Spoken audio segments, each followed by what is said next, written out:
اگر وہ کہتا کہ بھائی میں مزدوری کر رہا ہوں، محنت کر رہا ہوں، تو مجھے مزدوری دے دو، ایک دن کا میں نے 1500 روپیہ دہاڑی لے لوں گا، میں محنت کر رہا ہوں، تو بھائی اس کی تم ہمدرد بھی بن رہے ہو، اور پھر اس کی کمیشن لے کر تم حرام بھی کما رہے ہو۔ Thanks for watching. Don't forget to like, comment, share and subscribe to Maulana Habibullah Rouhani Official. ایک بندے قصہ کہہ دیا کہ بھائی کچھ عرصہ پہلے کی بات ہے کہ میں نے اپنے سگے بیگم کی بھائی کو، یعنی اس کی سالہ ہے،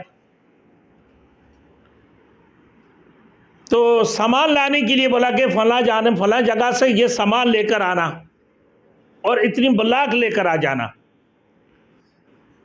تو وہ بیٹھا ہے کہ بھائی اس کی سگی بہن کی گھر کے لیے سامان لینے، اور وہ جب وہاں پر پہنچا تو اس نے سامان لے لی۔ لینے کے بعد وہ مالک سے پوچھ رہے کہ بھائی کتنا کر کے سامان لے گیا؟ بولے یار 13 روپیہ کر کے، اور آگے وہ اپنے بہنوئی کو بتا دیا کہ بھائی 20 روپیہ کر کے لیا ہے، 16 روپیہ کر کے، یعنی 3 روپیہ ایک بلاک پہ وہ کما رہے، کمیشن لے رہے۔ یہ کمیشن حلال ہوا اس کے لیے یا حرام ہو گئی؟ اگر وہ کہتا کہ بھائی میں مزدوری کر رہا ہوں، محنت کر رہا ہوں، تو مجھے مزدوری دے دو، ایک دن کا میں نے 1500 روپیہ دہاڑی لے لوں گا، میں محنت کر رہا ہوں، تو بھائی اس کی تم ہمدرد بھی بن رہے ہو، اور پھر اس کی کمیشن لے کر تم حرام بھی کما رہے ہو۔ تو کہنے لگا بھائی یہ کون سی دین ہے؟ میں نے بولا کیا ہوا؟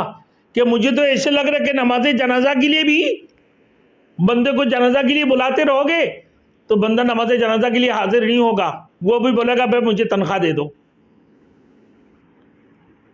مزدوری کی بغیر نماز جنازہ نہیں پڑھوں گا۔